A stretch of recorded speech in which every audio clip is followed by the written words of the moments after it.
So myself and my crew, captained by Daragh Bailey, swam around the entire coastline of Ireland in 5 months and 17 days, and with 99 swims, something that we're extremely proud of. It's been an amazing journey. You started on May 31st. Yeah.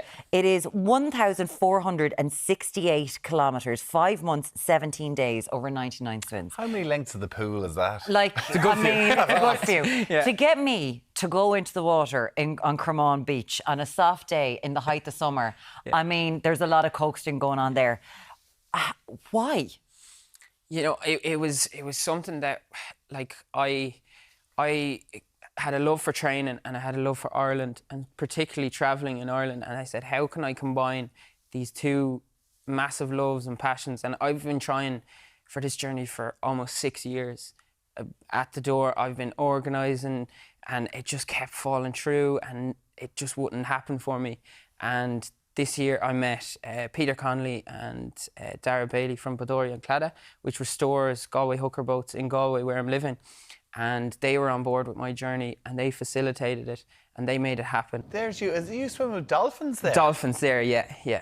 Like, it must have been some surreal experience. Do you know, it was the first time I ever swam with dolphins was Achill Island. Right.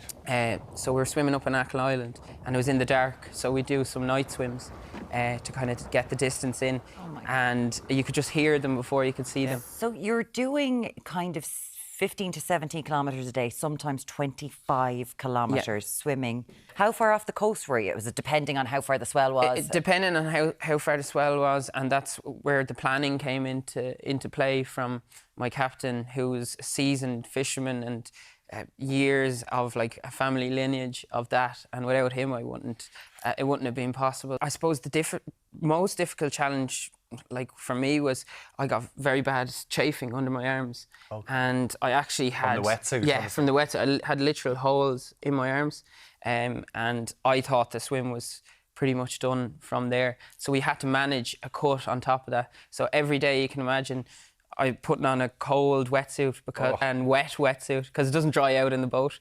And then I had to basically open up cuts every time I started my stroke, and then the pain would only go after an hour, and then it all starts when you finish again, and then that's day in, day out. Mentally, this must have been incredible. Yeah, mentally it was so challenging. I trained all my life for this moment. We came together, and that was the only way it was done, and that's what made it so special as well.